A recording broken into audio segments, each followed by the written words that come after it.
Hello दोस्तों, बहुत बहुत स्वागत है आपका आज के एक नए वीडियो में, जिसमें हम डिस्कस करने वाले हैं प्राइवेट में एडमिशन लेना चाहिए या फिर गवर्नमेंट में। दोस्तों, इसका सीधा आंसर मैं यहाँ पर कुछ इस तरह से देना चाहूँगा कि पहला पॉइंट आप कंसिडर कीजिए बजट।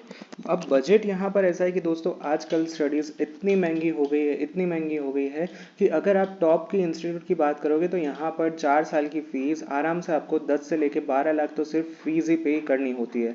इसके अलावा यहाँ पर हॉस्टल की फीस, खाने पीने की फ़ीस, आपके ट्रांसपोर्टेशन की फ़ीस, लाइब्रेरी की फ़ीस, ऐसी छोटी छोटी फ़ीस करके यहाँ पर पूरे 4 साल का आप 4 से 5 लाख दूसरे जोड़ दीजिए। और उसके बाद अगर आप टोटल कैलकुलेट करने चाहोगे ना 4 साल का बजट, तो आराम से ये 15 लाख के आसपास पहुँच जाता है। तो दोस्तों यहाँ पर सिर्फ एक ही चीज़ यहाँ पर मैं कहना चाहूँगा कि सबसे पहले तो आप यहाँ पर बजट देखिए, कितना बजट जो है, कितने तक जा सकते हो, लोन लेनी पड़ेगी या फिर हो जाएगा, ये सब कुछ पहले आप यहाँ पर कंसिडर कीजिए। और उसके बाद यहाँ पर पहले ये डिसीजन लीजिए कि प्राइवेट में जाना है या फिर गवर्नमेंट में। अब यहाँ पर कंफ्यूजन ऐसा नहीं होना चाहिए कि देखिए प्राइवेट में मिल रहा है तो प्राइवेट में ले लेंगे, गवर्नमेंट में मिल रहा है तो गवर्नमेंट में। पहले यहाँ पर क्लियर करना पड़ेगा कि प्राइवेट में जाना है या फिर गवर्नमेंट में। जिसमें मिलेगा उसमें ले लेंगे, no, this is not the case, this is not the chance. यहाँ पर आपको सबसे पहले तो डिसाइड करना होगा कि आपको कौन सी यूनिवर्सिटी, कौन सी कॉलेज में जाना है और उसका टाइप कौन सा होना चाहिए। नाउ सेकेंड पॉइंट कि यहाँ पर जब भी आप कॉलेज को फाइनल करने जाए ना, तो उसका एक जनरल कंपैरिजन कर दीजिए। यानी कि मान लीजिए कि सपोज आप एलडी में एडमिशन लोगे तो कितना कॉस्ट लगेगा, वीजीईसी में एडमिशन लोगे तो कितना लगेगा, DDU granted, DDU self finance में कितना लगेगा, उसके बाद यहाँ पर आने वाली अहमदाबाद यूनिवर्सिटी पीडीयू जैसी कॉलेज में एडमिशन लोगे तो कितना लगेगा, और उसके सामने आप एलजे में एडमिशन लोगे तो यहाँ पर सबसे पहले तो एक एक्सेल सीट बना लीजिए। अगर फ़ोन में लैपटॉप नहीं है तो फ़ोन में भी आप एक्सेल बना सकते हो, ठीक है। On the basis of excel सब कुछ कंपेयर कीजिए कि कितनी फीस है, हॉस्टल फी कितनी है, एग्जाम फी कितनी होगी, लाइब्रेरी फीस कितनी होगी। फिर आप यहाँ पर घर से दूर सपोज राजकोट से अहमदाबाद रह रहे हो तो आप महीने में एक बार ट्रैवल करोगे या फिर 2-4 महीने में एक बार ट्रैवल करोगे, तो ये सारा छोटा छोटा कॉस्ट भी यहाँ पर इंक्लूड कीजिए। तब यहाँ पर एक आप डिसीजन मेकिंग तक पहुँच पाओगे, अदरवाइज यहाँ पर कंफ्यूजन वाले स्टेट में ही रह जाओगे। तो सबसे पहले तो यहाँ पर मैं आपको क्लियर कर दिया कि आप सबसे पहले बजट देखिए।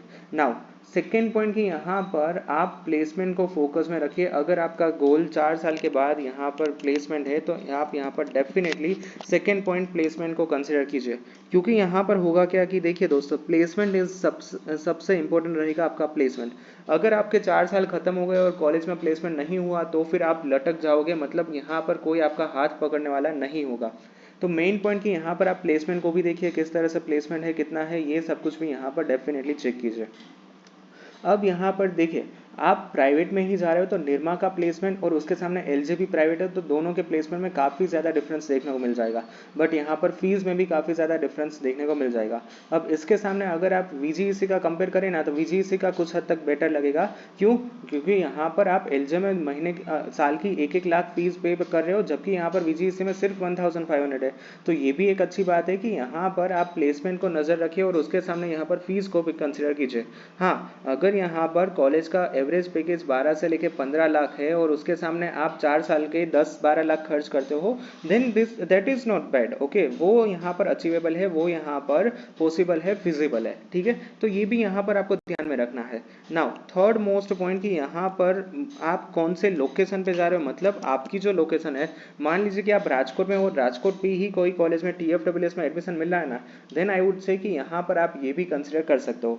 ताकि यहाँ पर सबसे पहले तो देखिए आपको टीएफडब्ल्यूएस में एडमिशन मिल गया। दूसरी बात कि आप राजकोट में रहते हो, राजकोट की कॉलेज में ही एडमिशन मिल गया, ये भी यहाँ पर अच्छी बात है। और तीसरी बात कि यहाँ पर आप क्या है कि एक्स्ट्रा कोचिंग करके एक्स्ट्रा स्किल गेन कर सकते हो, घर पे यहाँ पर पढ़ाई करके कुछ नई स्किल हासिल कर सकते हो, और on the basis of that you can also applied in the offline also. तो ये सारे यहाँ पर पॉसिबिलिटी है, तो ये यहाँ पर मैं डेफिनेटली कहना चाहूँगा कि आप ये सब कुछ भी कंसिडर कर सकते हो, ठीक है।